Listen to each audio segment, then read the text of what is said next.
اگر حضور کی عزت کے لیے سیریس نہیں تو تم اپنے گھر کی بھی عزت نہیں بچا سکو گے.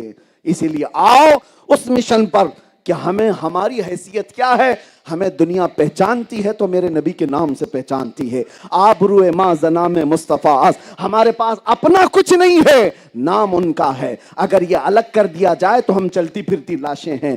دنیا ہمیں حضور کے نام سے سمجھتی ہے, پہچانتی ہے, غلام مصطفیٰ سمجھ کر. اگر چند قوموں میں ڈر بھی ہے تو وہ ڈر بھی اسی سے وابستہ ہے, کیونکہ محمد عربی کے غلاموں کو دنیا نے دیکھا ہے. نکل کر کے صحرا سے جس نے الٹ دیا تھا تخت روما کو, سنا ہے قدسیوں سے میں نے کہ وہ شیر پھر ہوشیار ہوگا.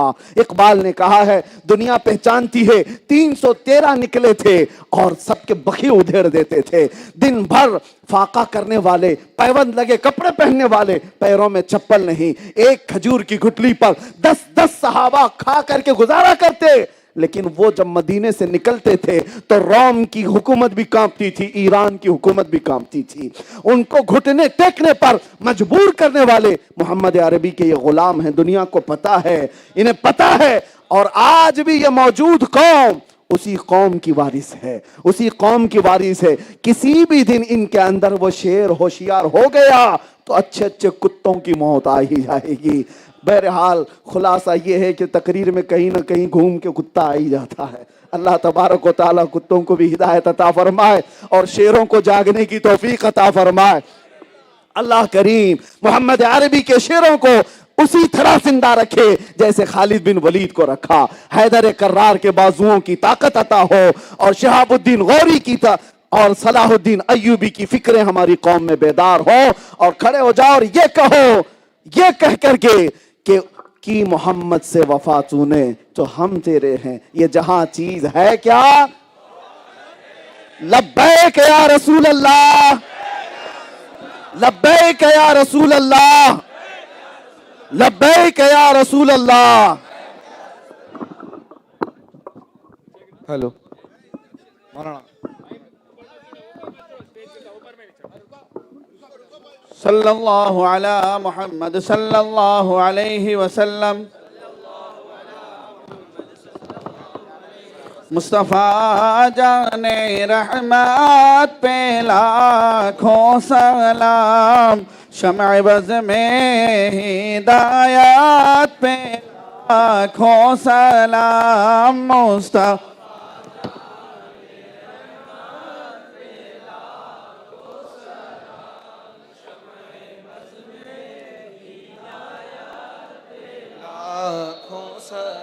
جس سہانی گھڑی چمکا طیبہ کا چاند, اس دل افروز ساتھ پہ لاکھوں سلام. مصطفیٰ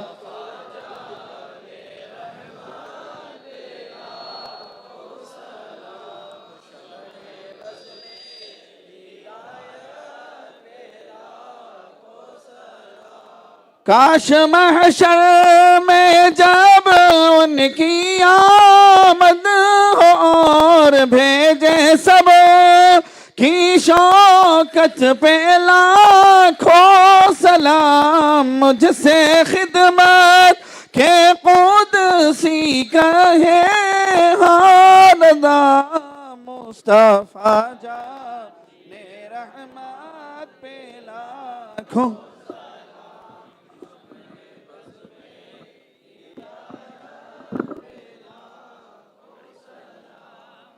اللہم صلی علی سیدنا مولانا محمد سابقا نورہ و آخرا ظہورہ و رحمت للعالمین وجودہ وعلی آلہ و اصحابہ وبارک وسلم. ربنا تقبل من الفاتحہ الى حضرت النبی صلی اللہ علیہ وسلم.